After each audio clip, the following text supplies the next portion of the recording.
NLC is deciding to boycott the strike. Well, even the meeting they had with Osifo yesterday, nothing really came out of that. The question is, last month they took a one-day strike, and in the middle of that strike, Nigerians came out from all walks of life, not just workers right now, to join in that strike. Then they went in for a meeting and then had an agreement. They called it off. Before they've been threatening to go on this strike. Nothing came out of it. Now, what is the guarantee that this one, anything is going to come out of it? Well, first and foremost, I'm not a fan of strikes.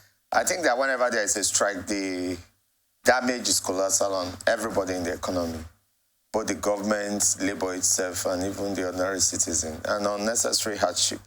I think that contrary to the present, if you like call it, old strategy of labor of always threatening to go on strike, they should have a permanent resolution team, if you like call it a think tank and strategy team, that should perpetually engage government on all the issues, and they should update us so that if there are agreements with government, it should, on the labor side, be made transparent to the public.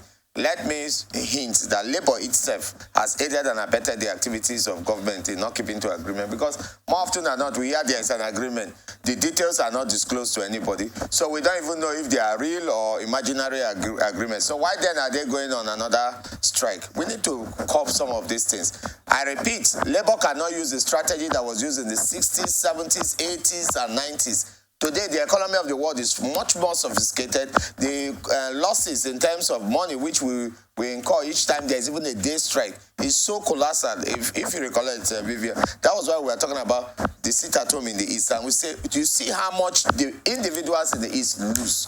The economy of the East lose. Yeah. Rather, it should be growing. You are shrinking the economy. Yeah. So I want to appeal to labor to call off their strike and rather engage government so that whatever comes out from this dialogue should be transparent. I'm not counting on government to be transparent. I mean, Nigerian governments have hardly been transparent in disclosing details of their discussions with labor. But I think that labor owes us a duty to be transparent and let them tell us what has been agreed or not agreed, so that when they eventually call out all and sundry to say these people have yet again failed, it will be clear that they have met the minimal requirement, to drag a long, if you like call it, industrial protest.